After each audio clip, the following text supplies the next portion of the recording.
وفعاله فيه الفؤاد تعلقا وتلاه في جنح الدجى متدبرا والدمع من بين الجفون ترقرقا هذه صفات الحافظين كتابه حقا فكن بصفاتهم متخلقا يا حافظ القرآن رتل آيه فالكل أنصت للتلاوة مطرقا يا حافظ القرآن لست بحافظ حتى تكون لما حفظت مطبقا ماذا يفيدك أن تسمى حافظا وكتاب ربك في الفؤاد تمزقا الحمد لله رب العالمين الذي من على عباده بموسم الخيرات ليغفر لهم الذنوب ويزيل لهم الأجور ووفق من شاء من عباده لاغتنامها فأطاعه واتقاه وخذل من شاء فأضاع أمره وعصاه والصلاة والسلام على أسوتنا وقدوتنا محمد وعلى آله وأصحابه ومن تبعهم بإحسان إلى يوم الدين أما بعد فإن من الأيام المفضلة المختصة بجزيل الثواب لمطيع أوامر الله سبحانه وتعالى والراغبين الأجور العظيمة الأيام عشر أوائل شهر ذي الحجة ونحمد الله سبحانه وتعالى الذي جعلنا من عباده المسلمين المغتنمين بفرص هذه الأيام الذين يعرفون قيمة هذه الأيام ولك الحمد والشكر يا إلهنا فعلى المسلم أن يعرف قدر عمره وقيمة أوقاته وحياته ويكثر من عبادة ربه ويواظب على فعل الخيرات إلى الممات قال الله سبحانه وتعالى لنبيه الكريم واعبد الله واعبد ربك حتى يأتيك اليقين وقال الله سبحانه وتعالى أيضا فأما من ثقلت موازينه فهو في عيشة راضية وأما من خفت موازينه فأمه هاوية ọpẹ́ ni fún Ọlọ́run àlékún ìkẹ́ Ọlọ́run àti ọlá Ọlọ́run kó máa bá aṣáájú wa tí ṣe Ànábì wa Muhammad sallallahu alaihi wasallam èyí tí a fi ń dúpẹ́ fún Ọlọ́run ní ọ̀pọ̀lọpọ̀ ọgbà ọ̀pọ̀ ṣùgbọ́n látàrí bí àsìkò ṣe máa fẹ́ pọ̀ ní ọ̀rọ̀ Ọlọ́run Ọba òun ni ó máa ṣe àwọn oore fún ẹ̀dá ní àìmọye ọ̀nà tí ẹ̀dá bá dẹ̀ mọ oore tó Ọlọ́run Ọba bá ṣe fún tó bá mọ pàtàkì rẹ̀ yóò lè mọ ọpẹ́ dú èyí tó Ọlọ́run Ọba tó ń ṣe fún wa ní àsìkò tá a wà yìí oore ńlá ni àwa fẹ́ kí gbogbo ẹ̀yin bàbá wa ẹ̀yin ìyá wa gbogbo àwa tí a jọ ké àti àwa tá a jọ kéwú kájọ mọ àsìkò yìí sí àsìkò tó ṣe yí pé Ọlọ́run Ọba ṣe oore ńlá tó pọ̀ fún ẹnì kọ̀ọ̀kan wa látàrí wípé ó tún mú wa ṣe déédé àsìkò tó ṣe yí pé ẹ̀kan náà ní máa wáyé nínú ọdún kan tó sì jẹ́ yí pé ẹni tó bá wù Ọlọ́run Ọba waffaqa man sha ó máa fi ẹni tó bá wù ó máa fi ṣe kòǹgẹ́rẹ́ àsìkò náà tí ó sì mọ in tí wọ́n máa lo àsìkò náà fún adúpẹ́ fọ́lọ́run tó ṣe yí pé ó jẹ́ ká mọ in tí wọ́n máa lo àsìkò yìí fún ṣùgbọ́n a fẹ́ ṣàlàyé fún gbogbo ẹ̀yin tí ẹ rán wa nílé kéwú àti gbogbo ẹni tó ṣe yí pé ó ti gbàgbé pé àsìkò yìí àwọn orí ńláńlá kan máa ń bẹ́ńbẹ́ a fẹ́ fi ṣe ìrántí fún gbogbo ẹ̀yin bàbá wa ẹ̀yin olólùfẹ́ wa tí ẹ máa wo àwọn ọ̀rọ̀ wa tí a máa sọ kò sí wàásí mọ́ bí kò ṣe yí pé à ń fi eléyìí a fi ń ṣe ìrántí Ọlọ́run fún ẹnì kọ̀ọ̀kan wa nínú tí gbogbo àwọn ẹni ìṣáájú bí àwọn bàbá wa tí wọ́n ti sọ fún wa lọ a kàn tó ń fi yìí ṣe ìrántí fún wa ni kọ́lọ́run ọba kó má jẹ́ kí àsìkò yìí kó lọ mọ́ wa lọ́wọ́ láì jẹ́ pé a fi ṣe oríire nínú rẹ̀ aláàjẹ́ ọ̀kan oṣù Ọlọ́run ká lọ mọ̀ yí pé àsìkò tí a bọ́ sí àsìkò ńlá ni tó ṣe yí pé òjíṣẹ́ wa tí ṣe ànábì Muhammad tá ti ṣe ọ̀pọ̀lọpọ̀ àsàlátù fún tá a sì wá àlékún ìkẹ́ Ọlọ́run àti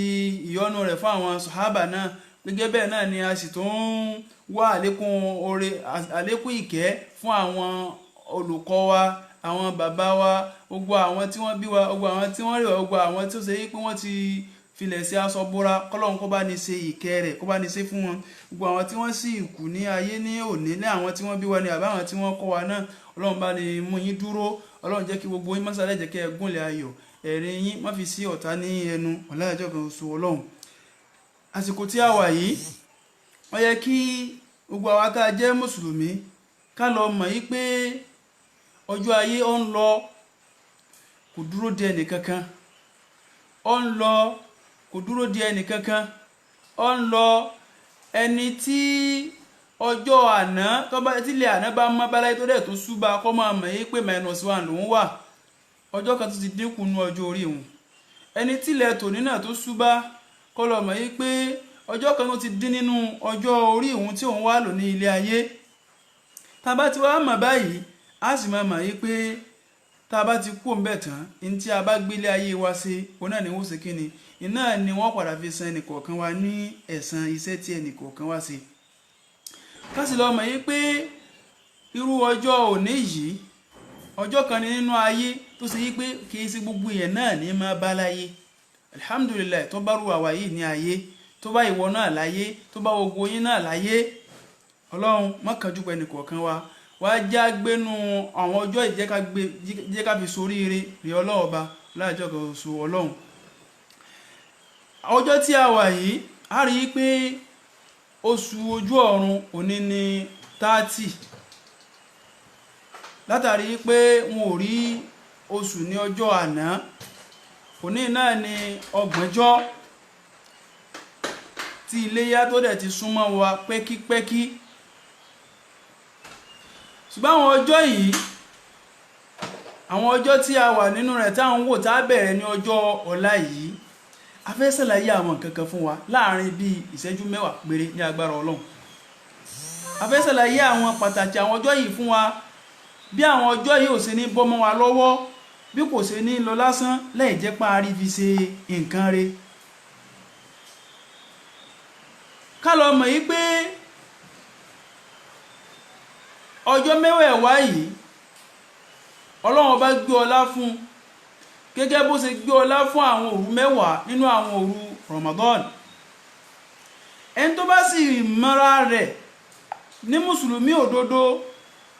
tó sì mọ̀ yí pé ọjọ́ ayé ń lọ gẹ́gẹ́ bá a ṣe sọ síwájú tó sì mọ̀ yí pé ọjọ́ tí kálukú wó lò láyé kò tó nǹkan gẹ́gẹ́ bí Ànábì Muhammad sallallahu alaihi wasallam bó ṣe sọ fún wa tí gbogbo wa náà sì ti ń rí tó dẹ̀ ti ń ṣẹlẹ̀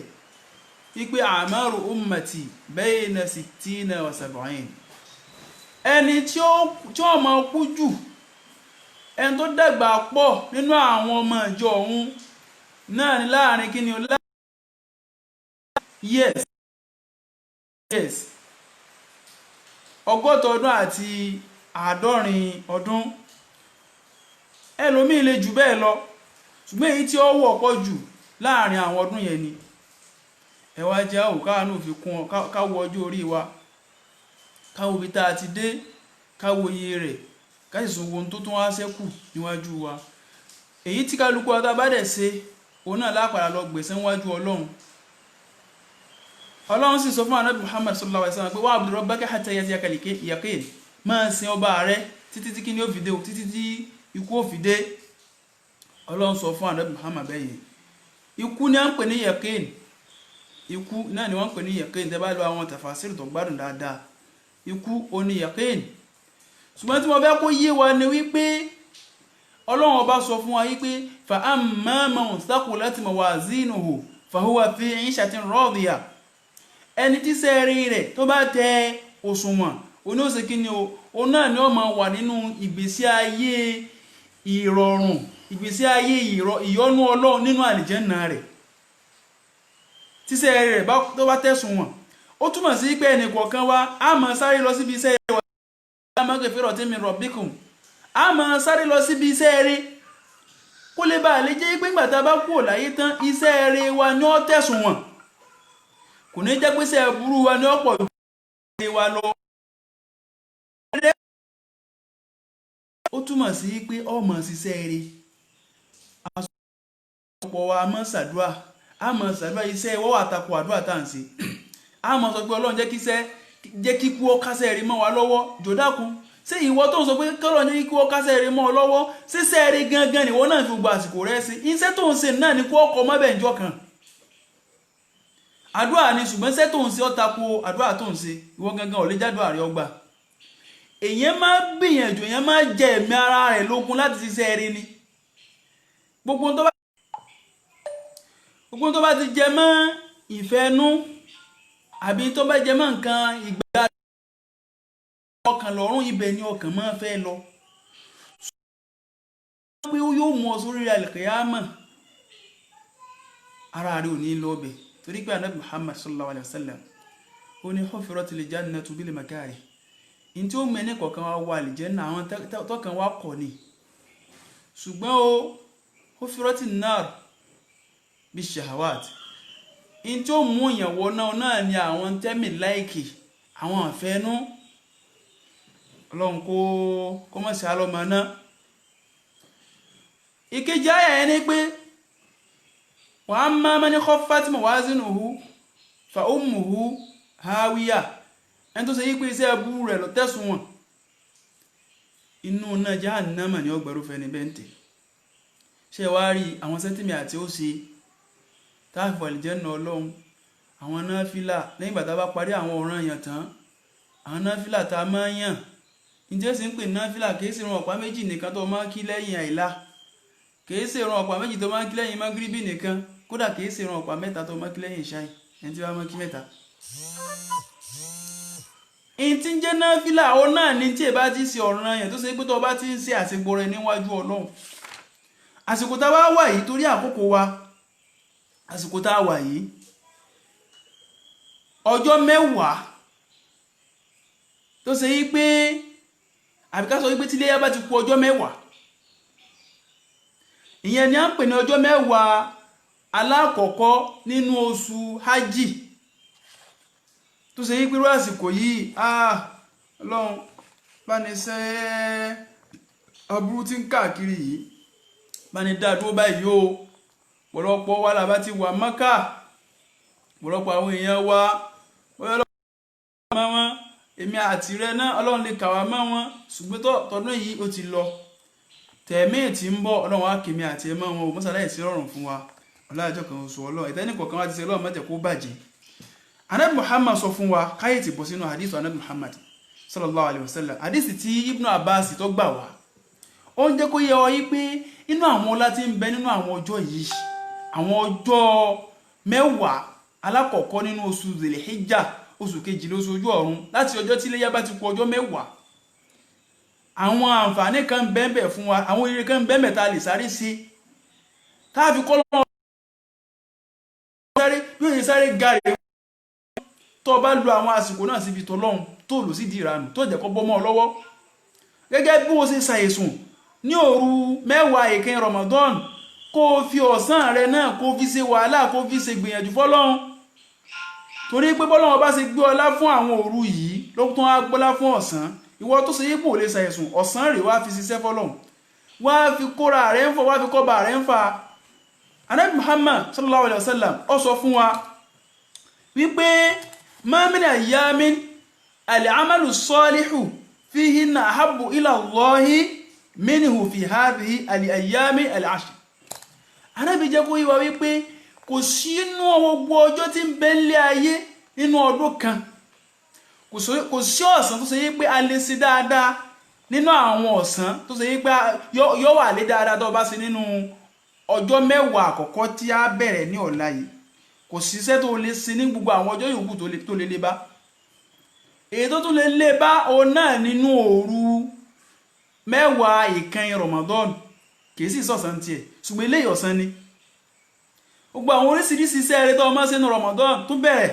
látọ̀lá lọ ìsìlámù ó lè bẹ̀rẹ̀ látàlẹ́ náà lọ ṣùgbọ́n ojúmọmọ gangan ní àpè ká gbìyànjú ká ṣe ká méjì ọ̀bọ mọ́ wa lọ́wọ́ Ànábì ti sọ fún wa yí pé àwọn ọjọ́ ìṣẹ́ àwọn ọjọ́ mẹ́wẹ̀ẹ̀wá tá a mú ní ọ̀la yìí kò sí iṣẹ́ eré tó lè ṣe tó lè lè bá iṣẹ́ eré tó bá sínú àwọn ọjọ́ yìí tó fẹ́ ṣe tó dọdún tí ń bọ̀ káyà mẹ́jẹ̀ kọ́ bọ́ mọ́ wa lọ́wọ́ a sọ díẹ̀ bẹ́ẹ̀ fún wa lónìí inshallah ta'ala a tún máa mẹ́rin tó bá tún kù ṣùgbọ́n ara ṣe kéékèèké àwọn sọ̀hábà àwọn àbí Ànábì Muhammad sallallahu alaihi wasallam wọ́n bi léèrè pé wala jihadu fi sabilillah ìjẹ́ ní jihadu kéèyàn lọ jagun sójú ọ̀nà Ọlọ́run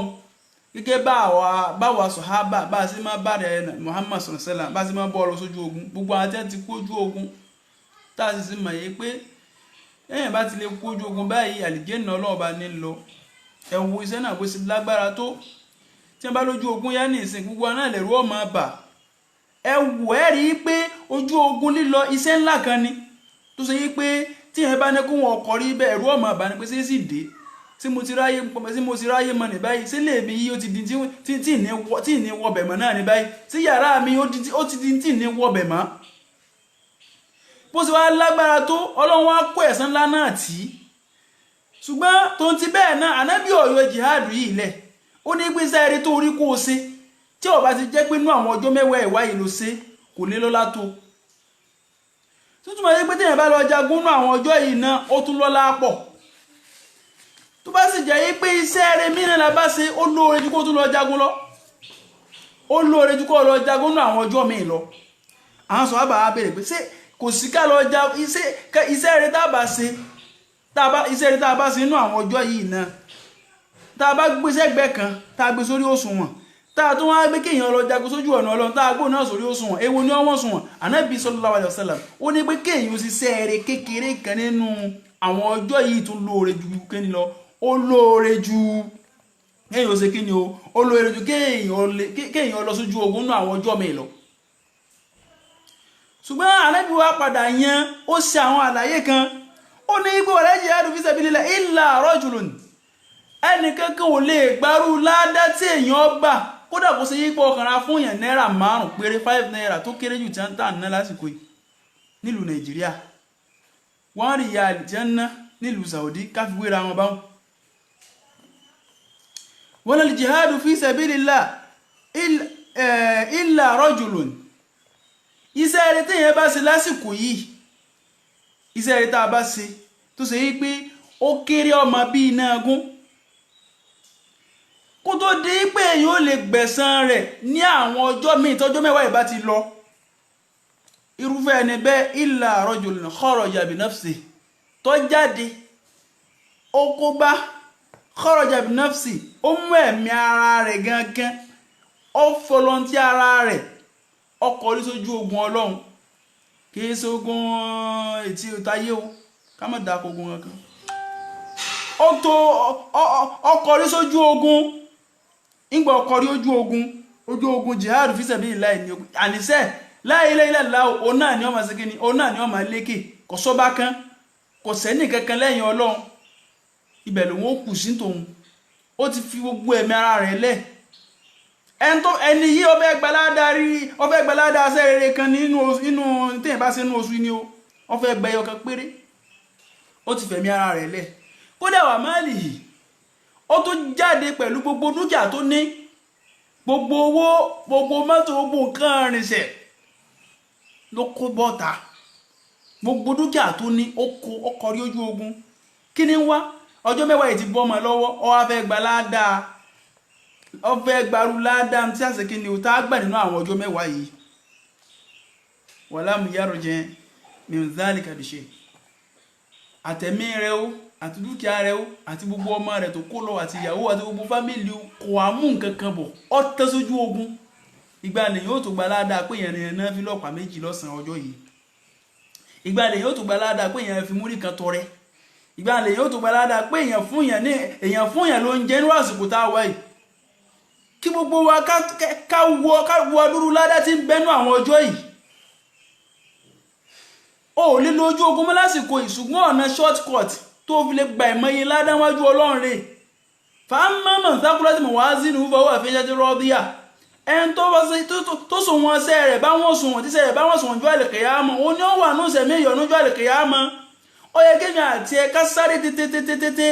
lẹ́nu àwọn ọjọ́ mẹ́wàá yìí. Ká fi sáré ṣe àwọn iṣẹ́ torí pé àmọ̀ bí tẹ̀mí ti ń bó tún bá wa. Ẹ̀ṣẹ̀ wa sì pọ̀. Kó lè bá lè jẹ́ pé sẹ́ẹ̀rẹ̀ wa náà ti ẹ̀tún tẹ̀sùn wọ̀n díẹ̀ yóò tó pọ̀.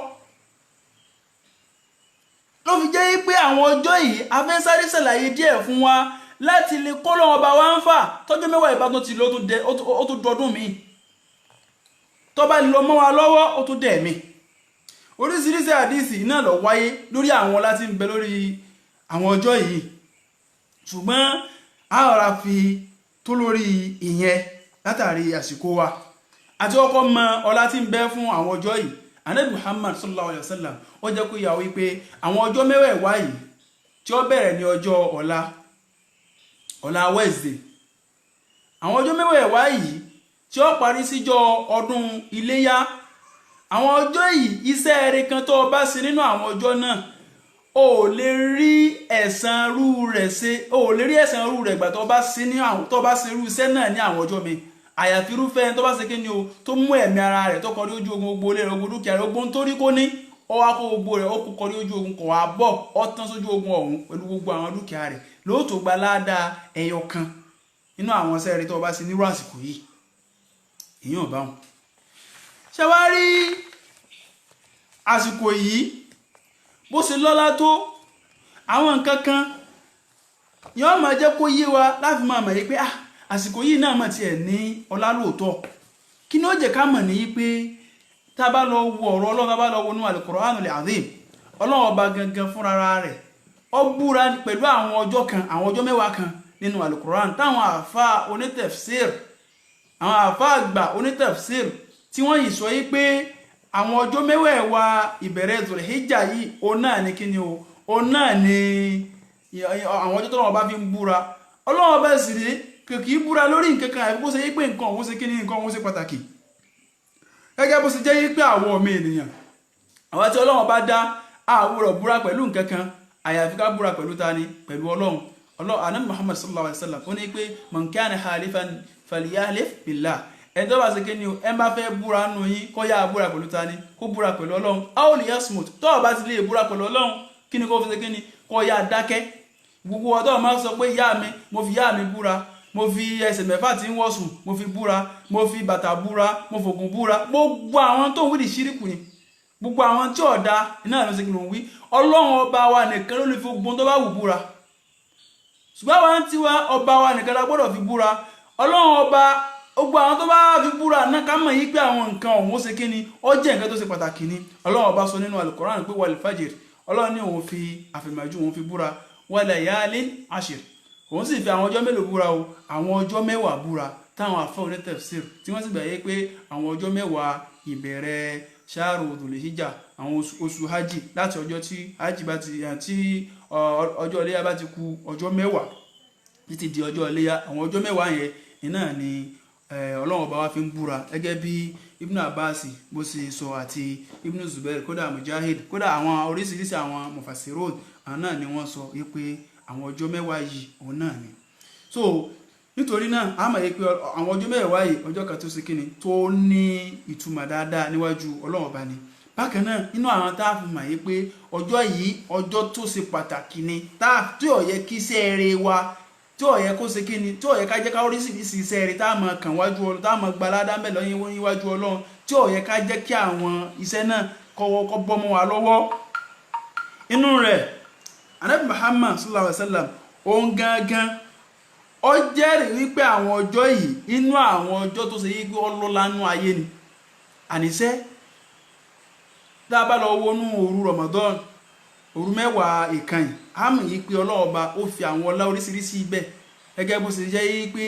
àwọn ọjọ́ yìí òun náà ni Lailatul Qadr àwọn òru yìí ni Lailatul Qadr wà ṣùgbọ́n ọ̀sán rẹ̀ ọ̀sán mẹ́wàá ìkànnì yẹn kò lọ látó ọ̀sán títí mẹ́wàá títí èyí tí a bẹ̀rẹ̀ ní ọjọ́ ọ̀la yìí kọ́lọ́ mọ́sálàyèsí iṣẹ́ rẹ̀ mọ́sálàyèsí ní ìrọ̀rùn fún ẹnì kọ̀ọ̀kan wa. bákan náà ẹlẹ́ẹ̀kẹta Ànábì Muhammad sallallahu alaihi wasallam ó sì wá lóyún ojú kòkòrò sí àwọn sẹ́ẹ̀rẹ̀ láti ṣe nínú àwọn ọjọ́ yìí nínú àdíìsì tí a ti kà síwájú. Ànábì Muhammad sallallahu alaihi wasallam ó sì wá ní ojú kòkòrò láti pọ̀ pẹ́ntí ọmọ lè sẹ́ẹ̀rẹ̀ yìí tí sì ń jẹ́ sẹ́ẹ̀rẹ̀ á sùn díẹ̀ náà tẹnubà lè bá fún wa ṣùgbọ́n gbogbo àwọn àlàmọ́ tí ń jẹ́ sẹ́ẹ̀rẹ̀ gbogbo apáwátá náà làmọ́ tí ń jẹ́ sẹ́ẹ̀rẹ̀ gbogbo àwọn àlàsì mọ iṣẹ́ ẹbí irú wáṣí dáǹsì ní ìsìn ara sẹ́ẹ̀rẹ̀ ni ká pani láṣẹ dáadáa ara sẹ́ẹ̀rẹ̀ ni ká sí ni lọ́wọ́ ẹ̀dá ara sẹ́ẹ̀rẹ̀ ni kárẹ̀ tí kò rí jẹ kò rí mu káràn lọ́wọ́ ara sẹ́ẹ̀rẹ̀ ni kárẹ̀ tí kárí àwọn tó ṣe wípé ó lè kó sùtà bá ọmọ làkejì lójú ọ̀nà ká mú kó ń bẹ ara sẹ́ẹ̀rẹ̀ ni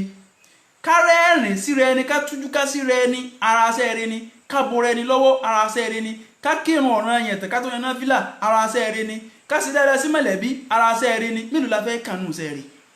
gbogbo àwọn àlámọ sẹ́ẹ̀rẹ̀ tí ń bẹ ní ibi tí gbogbo wa wà gbogbo àwọn àlámọ sẹ́ẹ̀rẹ̀ tí ń bẹ lákàtà ẹnì kọ̀ọ̀kan wa ṣùgbọ́n èṣù kọ̀jọ́ kọ́pọ̀lọpọ̀ ó lè ṣiṣẹ́ rẹ̀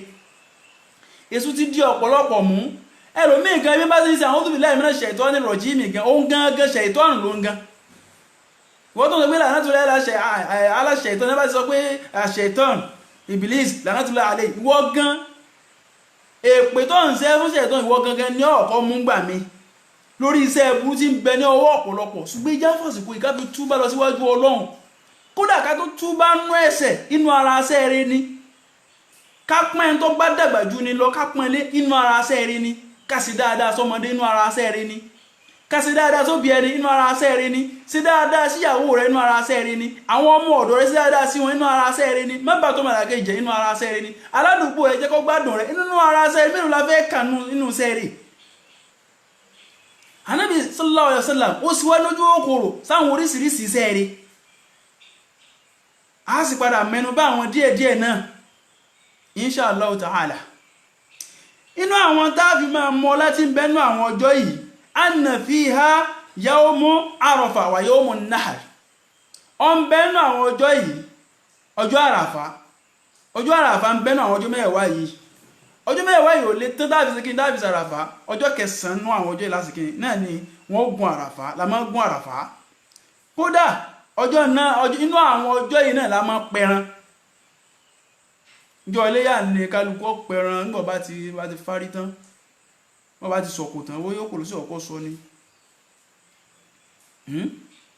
bákan náà inú àwọn táàbí máa mọ́ láti ń bẹ́nu oṣù yìí anna fiha al-udhiya wal-hajj inú rẹ̀ náà ni gbogbo àtàwọn àlẹ́ náà tí wọ́n ṣe kíni láti máa gbọ́ran a máa dúran ti tọdún tiwa láti máa ti máa ṣe léyá kódà hajj ṣíṣe inú àwọn ọjọ́ yìí ọjọ́ mẹ́wàá yìí náà ni kò ọjọ́ mẹ́wàá yìí ò lè tán àyàfi ká ṣe hajj inú ọjọ́ mẹ́wàá yìí ò lè tán àyàfi ká ṣe léyá ọjọ́ mẹ́wàá ò lè tán àyàfi ká pẹran àbí àwọn nǹkan márùn tá a lè mẹ́nu bà láti jẹ́ ká mọ̀ yìí pé àwọn ọjọ́ mẹ́wàá yìí ọjọ́ tó lọ́lá ni o àwọn sí tá a wá sọ yìí gbogbo àwọn tá a sọ tó fi lọ́lá yìí sáwá lè rí inú oṣù méjì a lè rí inú ọjọ́ mi tí gbogbo àwọn nǹkan yóò àkójọ inú rẹ̀ kò sí ṣùgbọ́n èyí tá a fẹ́ tètè pera wa sákèèsì sí tá a sì fẹ́ kí a gbaládá rẹ̀ láti fi tẹ̀lé àṣẹ Ọlọ́run láti fi tẹ̀lé àṣẹ Ànábì Muhammad sallallahu alaihi wasallam gbogbo àwa tó ṣe yí pé a fẹ́ pẹran gbogbo wa Ọlọ́run yóò bù wá láṣìírí Ọlọ́run ó bù wá láṣìírí ẹran pípa láti rọ ọjọ́ òní lọ gbogbo wa tó bá ṣe yí pé irun rẹ bá ti kún mọ́ wulẹ̀ gé nǹkan bẹ̀ mọ́ gbogbo wa tó ṣe yí pé ìkànnà rẹ ti kún sáfilẹ̀ síbẹ̀ torí pé èyí tá à ń sọ yìí ó lè léètì ẹ rí i pé àtàlẹ́bà àti dédè sí a gbọ́dọ̀ gé nǹkan mọ́ ní ara ìkànnà wa a gbọ́dọ̀ gé nǹkan lé ara irun wa mọ́ kódà awọ ara wa wọn ò fẹ́ ká gé nǹkan kan kú ń bẹ̀ so orílẹ̀ èdè létí ẹ má bínú nẹ́tíwọ́ọ̀kù ni ó yẹ ká ti sọ̀rọ̀ eléyìí kó tó dédé àsìkò yìí ṣùgbọ́n lọ́wọ́ kádàrá ṣùgbọ́n tó ń ti bẹ́ẹ̀ sẹ́wọ̀n pé tí wọ́n bá gé irun ó yẹ kó yẹ tètè gé kó tó di pé òòrùn wọ̀ ló yẹ ká ti gé ṣùgbọ́n nígbà tó òun ti wọ̀ tán báyìí ní ìsìn mọ́ wù lè gé mọ́ látàrí kíni látàrí pé Ànábì Muhammad sallallahu alayhi wa sallam ó sọ fún wa ó ní idha ra'aytum hilala dhil hijja tá a bá ilé rí tí oṣù ti lé oṣù Dhul-Qa'dah tí oṣù kọkànlá oṣù ojú ọ̀run ẹ ti rí pé ó ti parí ẹ wá rí pé oṣù míì ti lé tí í ṣe oṣù kejìlá oṣù ojú ọ̀run kí lánàá ibi ní ká ẹ ṣe wa arada ahadukum tí ẹnì kọ̀ọ̀kan wa tá a sì fẹ́ ṣe kí ni o tá a ti mọ̀ pa afẹ́ pa ẹran tá a ti dà láti náà pa afẹ́ ṣe kí ni afẹ́ pa ẹran ọdún léyá kí lánàá ibi ní kò ṣe Ànábì sọ fún ayé pé wa arada ahadukum an yudahhiya tó ti mọ̀ yí pé ó ti dà láníyàn kó fẹ́ ṣe kí ni ó fẹ́ pẹran ọdún iléyá falyumsik an sha'rihi wa adfarihi Ànábì pa wá láṣẹ ó ní pé kó má gé irun rẹ̀ mọ́ àtiwọ́ tó má gé irun gbọ̀n náà tẹ́lẹ̀ jọ̀dákun dáríjì lásìkò yìí túbọ̀ ọmọ tí wọ́n fẹ́ ká gé kásírìmù rẹ̀ wọ́n ní ó má gé mọ́ lásìkò yẹn náà irun orí rẹ̀ má gé mọ́ lásìkò yẹn tó bá fẹ́ ṣe irun ọdún jó dẹ̀yẹ ọdún kó tó ṣe irun ọdún ṣe hàn pé tó bá ti kọ̀la a máa ṣe irun ọdún ọ̀pọ̀lọpọ̀ ọdún kọ̀túnla a máa ṣe irun ọdún bàbá tó bá jẹ́ pé ó fẹ́ pẹran sọ́jì ẹ̀yìn ọdún kó jẹ́ pé irun tó gé irun àgégbá ládá ni ó tún wá jẹ́ ó fi tẹ̀lé àṣẹ ọba rẹ̀ ó fi tẹ̀lé àṣẹ òjìṣẹ́ tó ń ṣẹ̀sìn rẹ̀ ayẹ́pọ̀ ti gbé gbogbo ilé ayé rẹ̀ ó ti gbé lérí ẹ̀sìn ẹ́mbẹ́sì gbé gbogbo ilé ayé rẹ̀ sórí ẹ̀sìn kí ní irúfẹ́ rẹ̀ ọmọ sí yóò mọ̀ gbẹ́ládá lórí gbogbo ìgbésẹ̀ rẹ̀ kọ̀ọ̀kan ẹ máa rántí Ọlọ́run ó sì rántí Ọlọ́run gbogbo tọ́lọ́run ti ní tánàbí sọ̀sọ̀rọ̀ tó ti tọ́ wa ní tó ti jú wa ní ìwé pé ká máa sí kí ká máa rántí Ọlọ́run ó ti gbogbo ayé rẹ̀ ó ti gbé síbi kí níbi tọ́lọ́run abẹ́ jẹun owó lànàbí sí ní ká jẹun ó jẹ́ bánàbí sí ní ká jẹun ó ti gbẹ ládà tó bá ti ẹ̀bẹ̀rẹ̀ lé náà lásìkò tá a wà yìí náà sí ládà rẹ̀ tó bá ó lè gbanú àwọn ọjọ́ mi mọ́ ọmọ sí dáadáa ń lọ ò ní fi dáadáa yẹn lẹ torí pé wa'budu rabbaka hatta ya'tiyaka al-yaqin ọmọ sí ọba rẹ̀ títí kú èdè ìta ní ká máa ṣe ìta fẹ́ máa ṣàlàyé ẹ̀fún adíẹ̀díẹ̀ yìí tá a bá ti ń ṣe tí rọmọ tẹ́ àsìkò yìí náà bá tó ti lọ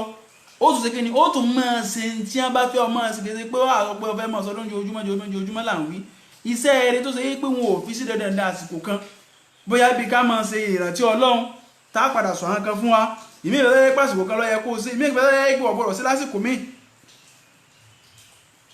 a sọ fún wa ó sì gbìyànjú ó mójútó àwọn nǹkan náà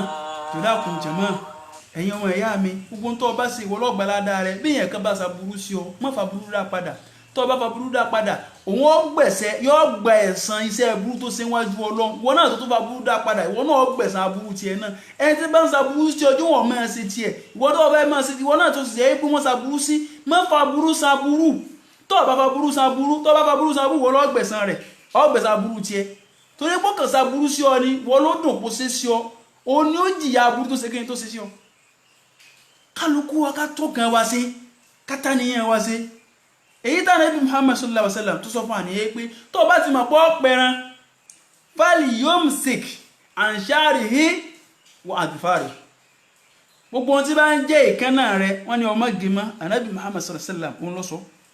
irun rẹ má gímọ́ irun ọwọ́ ni irun ẹsẹ̀ ni irun abíyá ni irun túbọ̀mù ni irun ọmọ ni irun abẹ́ ni gbogbo bí tí irun bá rí ó wà lára rẹ wọ́n ní òfin ilẹ̀ má gé nǹkan kan mọ́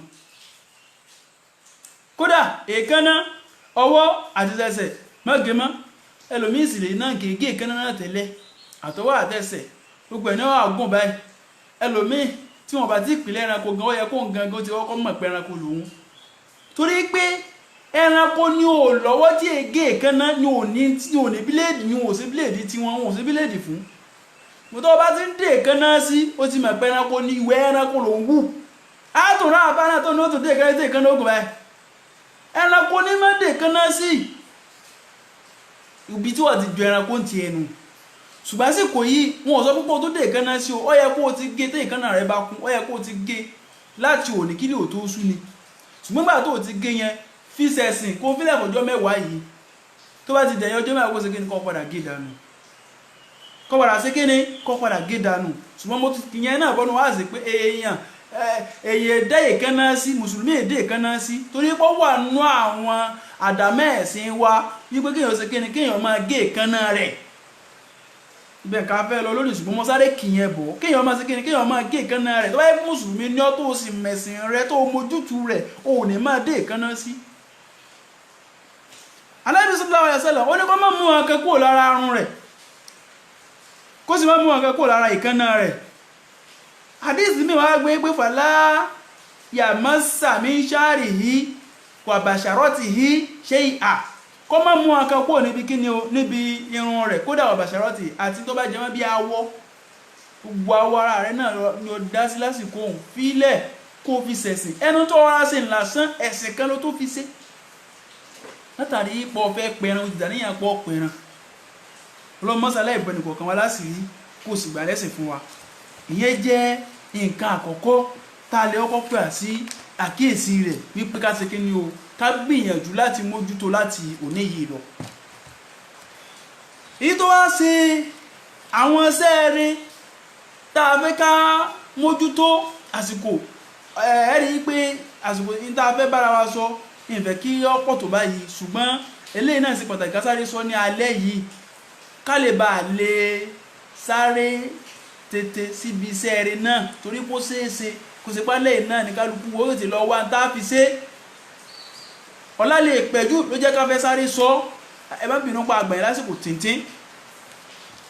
nínú àwọn iṣẹ́ rẹ̀ tá a lè ṣe ẹ̀rí kí mo ti sàwọn àpèjúwe àwọn kan á ṣàpèjúwe ni Ànábì sallallahu alaihi wasallam kò sọ pé dandan iṣẹ́ tá a fẹ́ dáàpọ̀ kò sọ pé kó o ṣe dandan ṣùgbọ́n nínú àwọn iṣẹ́ rẹ̀ ni inú àwọn tíyàn fi lè sáré rí nǹkan gbà wájú Ọlọ́run inú àwọn tá a lè sáré fi kófọ Ọlọ́run inú àwọn tíṣẹ́ rẹ̀ wa tó fi lè wọ̀n sùn wọ́njú àlùkìyámà òun náà ni nǹkan náà inú àwọn tá a lè ṣe nínú àwọn ọjọ́ mẹ́wàá yìí tí í ṣe alákọ̀ọ́kọ́ òun náà ni wípé a lè gba àwẹ̀ yìí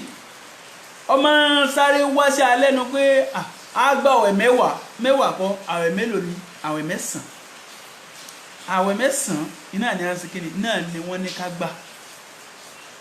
mẹ́sàn-án ẹni tó bá wà lágbára ní máa gba tijọ́ àràfá ṣùgbọ́n bá lágbára a lè gbìyànjú ká gba mẹ́sẹ̀ẹ̀sán Ànábì sallallahu alaihi wasallam kò sọ pé dandan kó gba àwẹ̀ mẹ́sàn-án yìí o ṣùgbọ́n wọ́n tó ọmọ yìí pé tá a bá mọ̀ kúrò láyé tán a máa lọ ọbìnrin kan mọ́ àlìkíyàmà là ń lọ nítorí a bá ti kú náà níṣẹ́ ti parí ìṣirò ló kù jẹ́ ń káyà kan fún ọ rí ọmọ ìyá mi Ọlọ́run bá ń sọ nínú Suratu Al-Mulk Ọlọ́run ní Tabarakalladhi biyadihil mulku wa huwa ala kulli shay'in qadir a lè bíra wa léèrè ìbéèrè méjì tí dára sí wà nínú Al-Qur'an mo ti sọ náà rí pé aláwọn èèyàn ṣe àwọn onísọkúsọ àwọn aláyíjù a ní ó yìn Ọlọ́run bó ṣe yìn rẹ̀ kó yìn Ànábì Muhammad sallallahu alaihi wasallam bọ́lọ́run ṣe yìn bó náà ṣe yìn rẹ̀ mọ́jọ kọjá bẹ̀ àwọn akáná Ànábì Muhammad torí Ọlọ́run fi dáyé torí ẹ̀ ló fi dọ́run tẹ́lẹ̀ sí wà ní Al-Qur'an tẹ́mi àtẹ́jọ́ ń gbé kiri ẹ̀yìn àfáà yìí Al-Qur'an àtàjọ́ ń gbé kiri tó ṣe yí pé tẹ́ bá ti àbíọ́ léèrè simple question yí pé torí kí Ọlọ́run bá fi dọ́ Ọlọ́run bá fi ìbáwọ̀ náà láyé àwọn èèyàn náà lọ́run dá sínú ayé láyé yìí fi ń jáyé àwọn èèyàn náà láparẹ́ kò ń bẹ táyé òfin ní jáyé mọ́ Ọlọ́run sì sọ láyé tí wọ́n gun ò lè mọ́kà yí pé wà ma khalaqtul jinna wal insa illa liya'budun Ọlọ́run ní ìdé èèyàn àtàlìjẹ̀nù lásán ìdé àìdáǹjẹ̀nù àtìyàn ìdáyín kẹ́lẹ̀ bá mọ́ sí ránù káàkiri lásán kẹ́lẹ̀ bá mọ́ sí èmi Ọlọ́run bá ní títúmọ̀ sí pé torí tọ́lọ́run bá fi dáyé tó fi dá gbogbo àwẹ̀ ẹ̀dá yìí iṣẹ́ òun náà ní kíni òun náà ní ká lè bá a mọ́ sí ẹ̀sìn ọ̀hún la wá ń ju àwọn ẹ̀ńtà tó lè fàsìkò yìí sáré sí tínú Ọlọ́run bó tún fi máa dùn sí ọ tó fi kọ́lọ́ bá rẹ̀ ń fà táàbí jọgúnlẹ̀ ayọ̀ ìbéèrè àkọ́kọ́ nù pẹ̀lú ìdáhùn rẹ̀ ṣùgbọ́n èyí tí mò ń ká lọ ó ní wípé Ọlọ́run bá ní Tabarakalladhi biyadihil mulku wa huwa ala kulli shay'in qadir alladhi khalaqal mawta wal hayata liyabluwakum ayyukum ahsanu amala tí bá tó ń torí gẹ́gẹ́ ọba fi dákú a ti rí dáhùn rẹ̀ nú àyà yìí ọlọ́run ní alladhi khalaqal mauta èmi ọlọ́run ọba mo dá ikú wal hayata àti kẹ́ ẹ máa ṣẹ̀mí ìṣẹ̀mí ayé tá à ń ṣe yìí ìṣẹ̀mí ayé tá à ń ṣe yìí ìdáhùn tó ń bẹ́ẹ̀ yẹn sẹ́ wípé ìṣẹ̀mí ayé tèmi àti ẹ̀ tá à ń ṣe ọlọ́run ọba dá wa kálíbà sí kíni liyabluwakum ayyukum ahsanu amala ó fẹ́ fi mẹ́ntó sí dáadáa nù wa ni khalaqal mauta ọlọ́run ọba dákú liyabluwakum ayyukum ahsanu amala ó fi dẹ́mi àti ẹ̀wò ta ní ó ṣiṣẹ́ rẹ̀ nù wa ta ní ó bá tọmọlà kejì jẹ́ ta ní ó tọmọlà kejì ṣe ta ní ó ṣe dáadáa sí mọ̀lẹ́bí ta ní ó ṣe dáadáa sí ará liyabluwakum ayyukum ahsanu amala kódà ọlọ́run ọba tó dá khalaqal mauta wal hayata àti kú àti bá ṣe kú àti bá kú àti bá ṣe ṣayé ìsáyé wa àti kíkú wa ọlọ́run ọba dá nítorí kíni liyabluwakum ayyukum ahsanu amala ó dá wa ó sì tún ń pa wá nítorí pé kíni ó fi ṣe àdánwò fún wa ní pé ta ni ó ṣiṣẹ́ rẹ̀ àwọn ẹnìkan wa ní gbé ìbọ́lọ́run ọba ọ̀run náà lọ dẹ́lẹ́dẹ̀ kí ló dé tẹ́fi ní ẹbí ní àmọ́ jẹ́ ọlọ́run ọba dẹ́lẹ́dẹ̀ ọ̀hún ṣùgbọ́n kọ́ ọlọ́mọ ìgbẹ́ ọlọ́run ọba dẹ́lì jẹ́ ní ó sì dáná náà kó lè bá àlejò pé a dá lóòótọ́ àwọ̀ ẹni tó tẹ̀ láṣẹ wa Ànábì wa Adam alayhi salatu wassalam ìbọ́lọ́run ọba dá gínú àlìjẹ́nnà ó sì dé so bẹ́ẹ̀ ó sì ní wọ́n máa jẹ́ ìgbà tí wọ́n jẹ́ kí ló ṣe fún wọn ó mú ọkùnrin àlìjẹ́nnà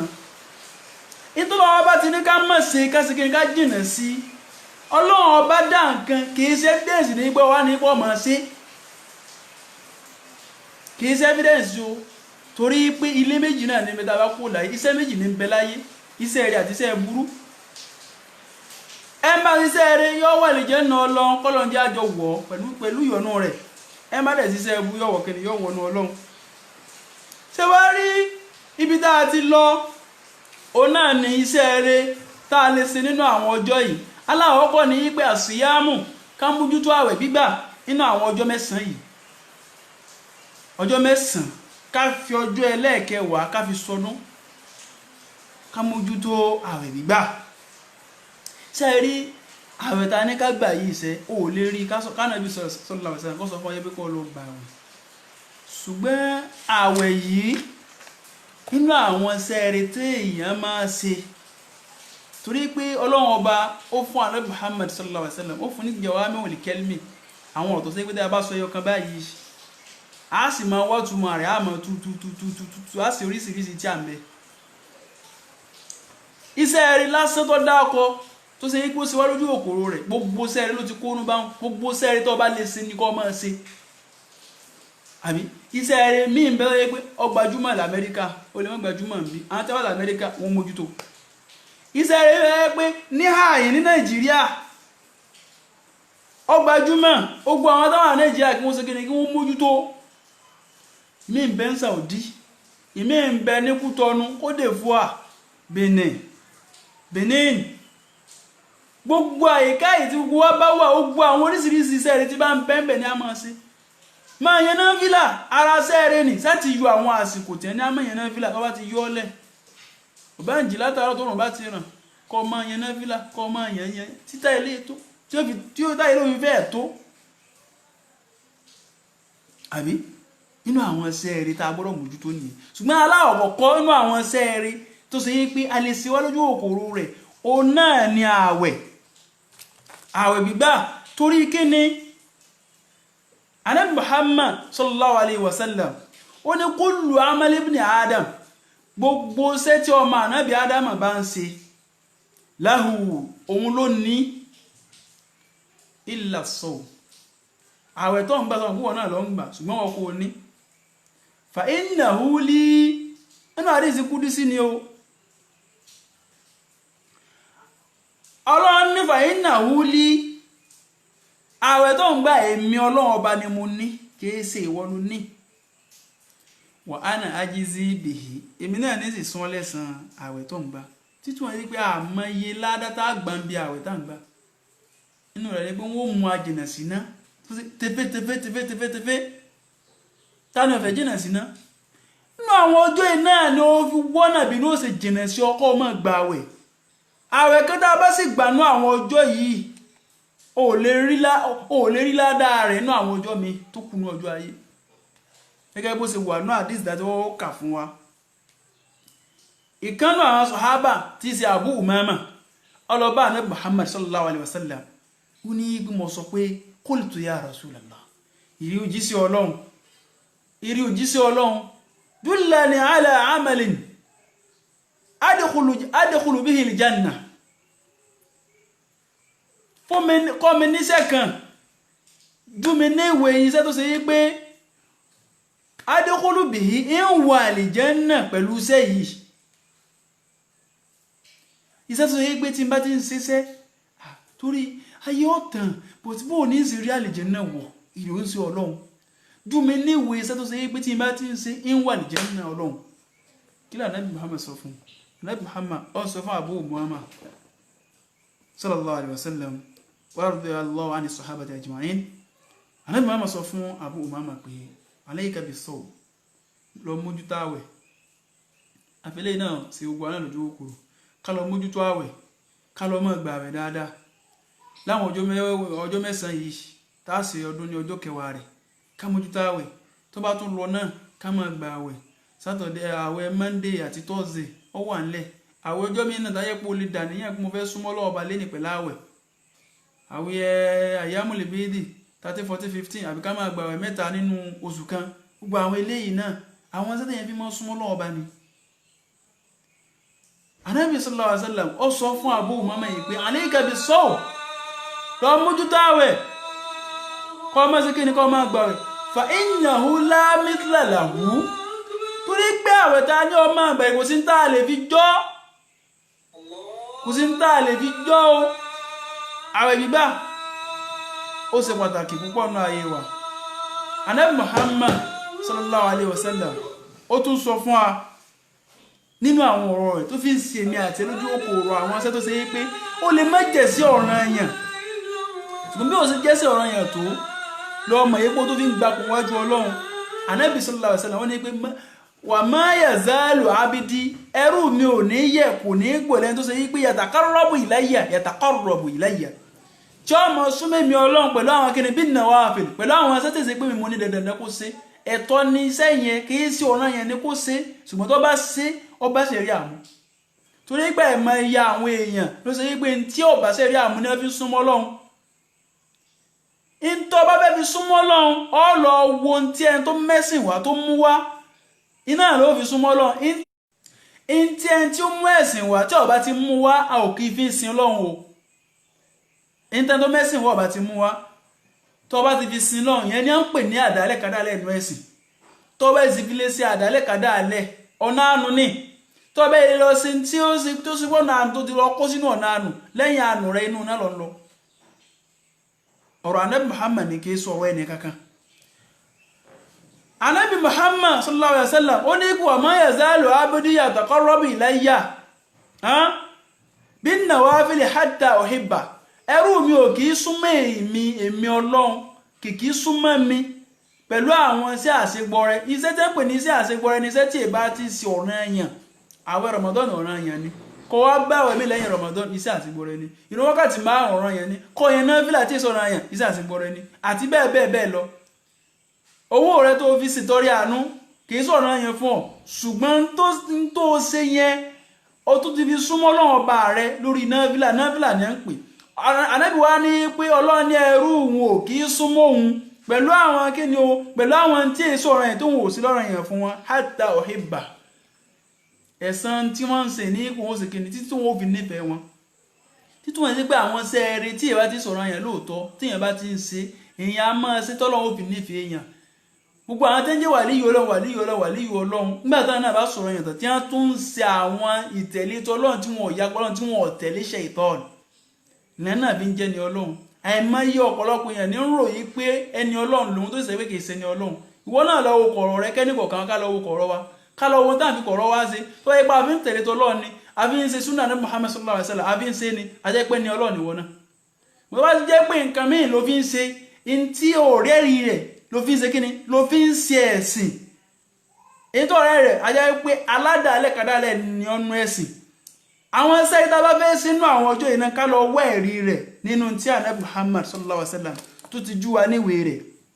èyí tí a wí yìí Ọlọ́run má jẹ́ kó jẹ́ ìbàlẹ́jọ́ burú fún ẹni tí ó sọ àti àwa náà tí a gbọ́ gbogbo àwọn àfáà wa tí wọ́n kọ́ alélé yìí tá à ń sọ tá a fi ń ṣàǹfààní fáyé Ọlọ́run bá ní san wọ́n ní ẹ̀sùn olóore gbogbo ẹ̀yin tó ṣe yí pé àjọ tó já akẹgbẹ́ tá à ń ṣàǹfààní nínú ìmọ̀ yín Ọlọ́run mọ́sálà ìbáni ṣàlékún àlùbáríkà tí yín náà ìmọ̀ náà Ọlọ́run jẹ́ kó jọ wúlò fún wa èyí tá a wí yìí Ọlọ́run jẹ́ kó wúlò fẹ́ni tó sọ àwọn náà tí a gbọ́ Ọlọ́run jẹ́ kó wúlò fún wa jẹ́ ká jọba nílé jẹ́ ká jọba nínú ọgbà àdẹ̀ra má jẹ́ ká jẹ̀yà aná má jẹ́ ká jẹ̀yà ayé Ọlọ́run jẹ́ kẹ́nìkan jẹ́ ká gúnlẹ̀ gbogbo àwọn òkú wa Ọlọ́run bá ní ṣekú ní ìsinmi fún wọn iléyá náà tí ń bọ̀ ibikíbi tẹ́nìkọ̀ọ̀kan wọ́n bá ti ṣe Ọlọ́run jẹ́ kó já sí ìrọ̀rùn fún wa o jẹ́ kó já sí ìrọ̀rùn fún wa gbogbo àwa náà tá a sì wà ní Mẹ́kà tá a wà lẹ́yìn odi Ọlọ́run jẹ́ ká ṣe hájì náà ní ìrọ̀ra àti ìrọ̀rùn ọlọ́àjọ kan oṣù Ọlọ́run